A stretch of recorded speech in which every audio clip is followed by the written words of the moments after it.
안녕하십니까, 김문성입니다. 4월 실전 문제풀이 과정 두 번째 시간 시작해 보도록 하겠습니다. 자, 21번부터죠. 다음 중 변액보험의 최저 보증 옵션. 최저 보증 옵션에 대한 문제는 굉장히 많이 출제가 되는 부분입니다. 자, 맞는 것 한번 찾아보죠. 1번, 변액종신보험은 계약자가 최저 사망보험금 보증 여부를 선택할 수 있다. 일단 두 가지를 틀렸다 우리가 볼 수 있는데요. 보증 여부를 일단 선택할 수 있는 상품은 변액종신보험이 아니라 변액연금보험입니다. 그래서 변액종신보험은 어떠한 경우도 일단 보증 여부를 선택할 수 없다. 이렇게 여러분께서 생각해 주시면 좋을 것 같고요. 최저 사망보험금은 어떤 상품이든지 얘는 기본이기 때문에 보증 여부를 선택할 수 있는 대상이 될 수가 없다. 이렇게 구별을 해 주시면 되겠습니다. 2번, 변액 상품은 일정 수준 이상의 사망보험금과 연금 재원을 보증해 주고 있다. 예, 이걸 하기 위해서 최저 보증 옵션이 들어가야 있는 거죠. 그래서 정답은 일단 2번이 되겠습니다.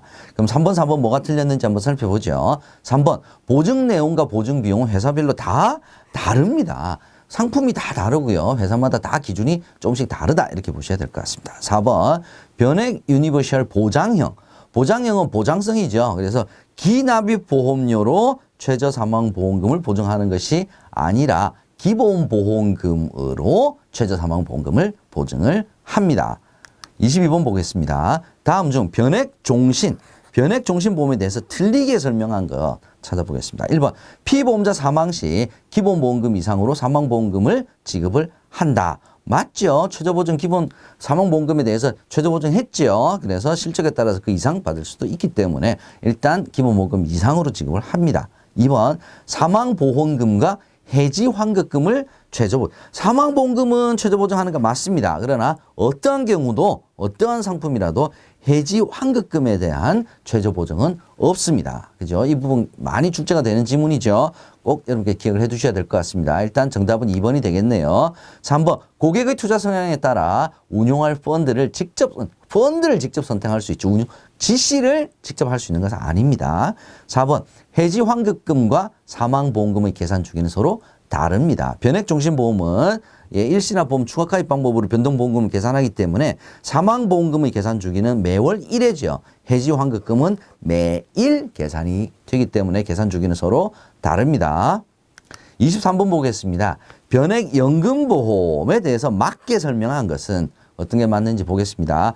변동보험금은 일시납보험 추가가입 방법으로 계산한다. 제가 방금 설명을 드렸습니다. 보장성인 경우에 일시납보험 추가가입 방법입니다. 그래서 변액종신과 변액유니버셜 보장형에 해당이 되겠습니다. 일단 틀렸네요. 2번, 최저연금 적립금 보증 옵션을 선택할 수가 있습니다. 예, 최저 사망보험금 보증은 선택할 수가 없습니다만은 연금 적립금 최저 보증은 선택할 수가 있습니다. 그래서 일단 정답은 2번이 되겠네요.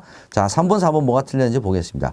장애 지급률이 80% 이상인 상황 발생 시 사망보험금을 지급하고 계약은 소멸을 한다. 이 지문도 한 번씩 꼭 나왔는데 80%를 뭐 50% 이상 이렇게도 바꿔서 나오기도 했습니다. 이건 옛날 지문이고요. 일단 이건 옛날 그 상품인 경우에는 이게 해당이 됐었는데 최근에는 다 바뀌었습니다. 그래서 장애 지급률이 얼마 이상이더라도 사망보험금을 지급을 하고 계약은 소멸하지가 않습니다. 그래서 사망보험을 지급하는 경우에는 어떠한 경우라도 사망이다라고 여러분께서 기억을 해두시면 될 것 같습니다. 4번, 기납입 보험료로 해지환급금을 최저보증한다. 일단 해지환급금에 대한 최저보증 무조건 없다라고 제가 말씀을 드렸죠. 최저보증 없습니다. 해지환급금은. 24번 보겠습니다. 다음 중 변액 유니버셜 보험에 대해서 틀리게 설명한 것은 틀린 거 찾아보겠습니다. 1번, 중도 인출을 하게 되면요. 적립금 줄어들죠. 적립금이 줄어들었다는 말은 보유 자수도 감소했다라는 뜻과 동일합니다. 그래서 맞는 지문이 되겠고요. 의무 납입 기간에도 수시로 추가 납입할 수가 있습니다. 추가 납입은 일단 보험료를 더 내는 거죠. 그렇기 때문에 의무 납입 기간 중이든 이후든 언제든지 할 수가 있습니다. 3번, 해지환급금은 일정 범위 내에서 중도 인출 가능합니다. 기납입 보험료 일정 범위 내에서 적립금의 중도 인출 가능하다. 얘는 틀린 지문이에요. 해지환급금의 일정 범위 내에서는 가능합니다. 그래서 일단 1, 2, 3번은 다 맞는 지문이기 때문에 정답은 4번이 되겠네요. 수시 입출금이 자유로운 상품이더라도 특약 부과와는 전혀 상관이 없습니다. 다양한 특약 부과가 가능합니다. 25번 보겠습니다. 현금 흐름에 대한 설명으로 틀린 거. 현금 흐름도 뭐 매번 나오는 문제죠. 1번, 최저 보증 비용은 계약자 적립금이 증가할수록 늘어나느냐? 납니다. 왜? 최저보증 비용은 적립금의 일정 비율을 이제 보증 비용으로 떼가는 거죠. 그렇기 때문에 적립금이 늘어나게 되면 증가할수록 늘어납니다. 2번, 특별 계정으로 투입된 보험료는 채권, 주식 등 유가증권 등의 투자가 되어서 매일 투자 수익률로 적립이 됩니다. 얘도 맞는 지문이네요. 기타 비용, 수금비죠. 수금하는 동안에만 사용하는 사업비죠. 그래서 보험료를 납입하는 기간에만 사용하는 사업비입니다. 그래서 정답은 일단 틀린 지문은 4번이 되겠네요. 뭐가 틀렸는지 한번 보죠. 변액연금보험, 변액종신보험은 연령이 증가할수록 자연보험료가 증가하게 되죠. 자연보험료 점점 많아지면 나이가 많아질수록 자연보험료가 증가하게 되죠. 그래서 변액종신 같은 경우는 자연식 위험보험료 비중이 크기 때문에 특별계정의 보험료는 줄어드는 게 맞습니다. 근데 변액연금보험은 자연식 위험보험료 자체가 굉장히 적어요. 굉장히 적고 일정 기간이 지나면 얘도 거의 없어지기 때문에 오히려 투입보험료가 늘어날 수도 있습니다. 그래서 4번이 틀린 지문이 되겠습니다. 25번 보겠습니다. 특별계정 펀드 중에서 혼합형 펀드, 주식과 채권이 섞여 있는 거죠. 맞는 지문 살펴보겠습니다. 원금 손실 가능성이 있죠. 왜? 주식이 들어가 있으니까. 그죠? 어떤 펀드도, 채권형 펀드도 원금 손실 가능성이 없는 펀드는 없습니다. 예, 투자 실적 배당형이기 때문에 모든 펀드는 다 원금 손실 가능성이 있다. 이렇게 생각하셔야 될 것 같습니다. 2번, 자본시장법 등 관계법령에서 허용하는 채권을 투자 대상으로 합니다. 그래서 아무 채권이나 막 살 수는 없어요. 투자 적격 채권에 한정하여 운용을 한다. 얘가 일단 맞는 지문이 되겠습니다. 3번, 4번 뭐가 틀렸을까요? 3번, 거시경제 지표의 변화에 따라 주식에는 70%까지가 아니라 혼합형은 몇 퍼센트죠? 60%죠. 4번, 수익성을 목표로 공격적으로 운용하는 펀드는 혼합형이 아니라 주식형이죠. 그래서 혼합형 펀드는 수익성과 안정성을 동시에 목표로 하는 펀드가 되겠습니다. 정답은 2번입니다. 27번, 특별계정 자산 평가 방법에 대해서 틀리게 설명한 것은 1번, 특별계정의 자산 운용 실적이 호전이 되게 되면, 실적이 좋아지게 되면 당연히 기준 가격이 상승을 합니다. 이게 펀드의 가격이죠. 가격이 높아지는 거죠. 실적 호전이 되면. 2번, 특별계정의 최초 설정 기준 가격은 1좌당 1,000원으로 시작을 한다. 얼핏 보면 쓱 보면 이거 맞는 것 같습니다. 1좌는 1원이다. 이렇게 보시면 되겠습니다. 그래서 1,000좌당 1,000원으로 시작을 하기 때문에 일단 틀린 지문이 되겠습니다. 3번, 특별계정의 기준가격이 일정할 경우에, 기준가격이 일정하다는 것은 가격이 변동하지 않았다는 거죠. 가격이 변동하지 않았으면 양이 많으면, 보유자 수가 많으면 적립금도 늘어나겠죠. 그래서 계약자 적립금은 보유 좌수의 비례를 합니다. 4번, 특별계정에 투입되는 투입 보험료를 해당 일의 기준가격으로 얼마에 샀느냐가 기준가격을 말씀드렸죠. 나누어서 보유자 수를 산출을 한다. 자, 30만 원 투입 보험료가 납입했으면 만 원에 샀으면 30개. 그죠? 2만 원에 샀으면 30만 원이면 15개. 뭐 이렇게. 이게 바로 보유 좌수의 개념이죠. 그래서 맞는 지문이 되겠습니다.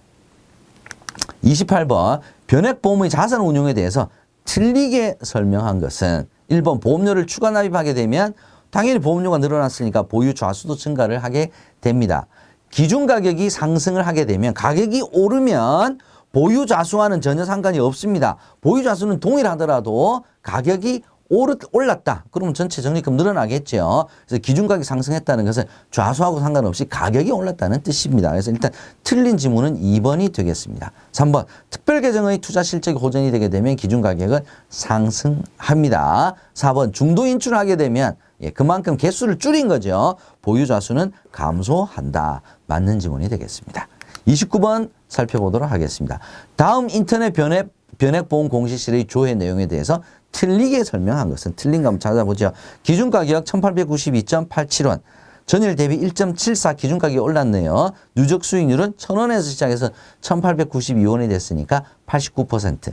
연환산 수익률은 10.89%면 한 8년 정도 경과한, 8년 이상 경과한 펀드다. 이렇게 볼 수가 있겠네요. 1번, 전일 대비 1.74%가 상승한 것이 아니라 전일 대비 기준 가격이 1.74원 올랐으니까 전일 대비 1.74%가 상승한 것은 아니죠. 1,892원이 전일 대비 1.74원이 올랐으니까 뭐 한 2원 정도 빼고 나가게 되면 1891원 뭐 얼마쯤 되겠네요. 그죠? 예, 그러니까 1.74%가 상승한 것은 아니죠. 특별 계정은 플러스 수익률을 달성하고 있습니다. 누적 수익률이 89%죠. 예. 3번. 누적 수익률이 89.29%다. 예. 1,000원이 1,892.87원이 됐으니까. 예. 그다음에 연환산 수익률은 현재 수익률을 현재까지의 수익률을 연으로 환산했을 경우에 나타내는 수익률을 의미한다. 맞는 지문이 되겠습니다. 그래서 틀린 지문은 1번. 전일 대비 1.74%가 상승한 것이 아니라 기준 가격이 1.74원이 상승했다는 뜻입니다. 30번 보겠습니다. 다음 중 변액보험 특별계정 펀드의 자산운용 옵션 여러 가지 있었죠. 맞게 설명한 것은 1번 펀드 자동 재배분 기능에서 펀드별 투입 비율은 체결 시에도 설정할 수가 있지만 계약이 유지되는 기간 중에 언제든지 설정할 수가 있고 바꿀 수도 있습니다. 2번 보험료 평균 분할 투자 기능은 일시납 계약에서 유용하게 쓸 수 있는 기능이죠. 월납 계약은 이미 나누어서 분할 투자가 되고 있기 때문에 월납 계약에서는 보험료 평균 분할 투자 기능은 필요가 없습니다. 3번 순수 주식형 펀드의 경우에 주식형 적립금 자동 이전 기전을 통해서 자동으로 채권형 펀드로 계약자 적립금을 이전할 수가 있습니다. 이게 바로 순수 주식형 펀드의 계약자 적립금 자동 이전 자산운용 옵션이 되겠습니다. 그래서 일단 맞는 지문은 3번이네요. 위험이 서로 다른 펀드로 변경을 하라고 펀드 변경 기능이 있는 거죠. 그래서 위험이 서로 다른 펀드로 변경이 불가능하다는 것은 틀린 지문이 되겠습니다.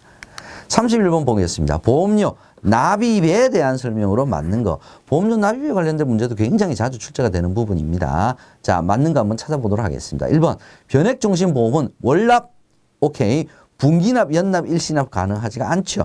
분기납, 연납은 안 됩니다. 변액종신보험은 월납, 일시납만 가능히 합니다. 2번 선납보험료 미리 다 납입해 놓는 거죠. 추가 납입 보험료는 자기가 여유가 됐을 때 수시로 추가로 납입하는 보험료. 특별계정 투입 시기는 동일하지가 않습니다. 선납보험료는 미리 돈을 6개월치, 1년치를 내놓고요. 매월 계약 해당 일마다 그 달에 해당되는 보험료를 투입을 하는 거고요. 추가 납입 보험료는 실은 예견되지 않았기 때문에 납입일 플러스 2 영업일에 투입이 됩니다. 그래서 서로 다릅니다. 3번 변액 유니버셜 보험은 의무 납입 기간 중에는 추가 납입은 언제든지 할 수 있지만 납입 정지는 할 수 없으면 납입 정지 하지 말라고 있는 것이 의무 납입 기간이죠. 4번 변액 연금 보험의 선납 보험료는 할인하지 않고 배수로 납입을 한다. 정답은 4번이 되겠습니다. 32번 보겠습니다. 특별계정 투입 시점. 금방도 우리가 특별계정 투입 시점 얘기를 했죠. 맞는 거 한번 찾아보겠습니다. 선납보험료는 월 계약 해당일. 제가 방금 말씀드렸죠. 일단 1번이 맞는 지분이네요. 제2회 보험료는 월 계약 해당일 이후에 납입한 경우에 일단 기본적으로 무조건 납입일 플러스 2영업일이라고 생각하시면 됩니다. 기본이 일단 2영업일입니다. 제1회 보험료는 청약철의 종료 이후에 승낙이 된 거예요. 청약철의 종료일 이전이면 언제입니까? 승낙일 종료일 플러스 1일이고요. 승낙이 종료일 이후에 된 경우에는 승낙일이 투입일이 되겠습니다. 추가 납입 보험료는 자 기본적으로 2영업이 해당이 되겠죠. 자 이렇게 보시게 되면 맞는 것은 1번이 되겠습니다. 33번 보겠습니다. 다음 표에 설명한 용어는 무엇인가? 상식이네요. 세상에 존재하는 유형 혹은 무형의 객체들이 다양한 방식으로 서로 연결이 되어 있어. 사물 인터넷 얘기하는 거네 벌써. 개별 객체들이 제공하지 못했던 새로운 서비스를 제공하는 것을 말하는 것은 사물 인터넷에 대한 설명이 되겠습니다. 34번 보겠습니다. 다음 표의 괄호 안에 들어갈 내용을 바르게 나열한 것은 자 어떤 내용인지 한번 살펴보죠.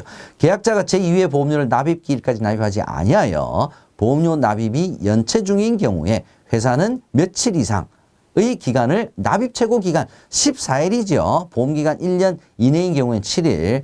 근데 그 말일이 영업일이 아닌 경우에는 2일. 그 다음 날까지로 한다라는 뜻이죠. 정답은 3번 14일 2일이 되겠습니다.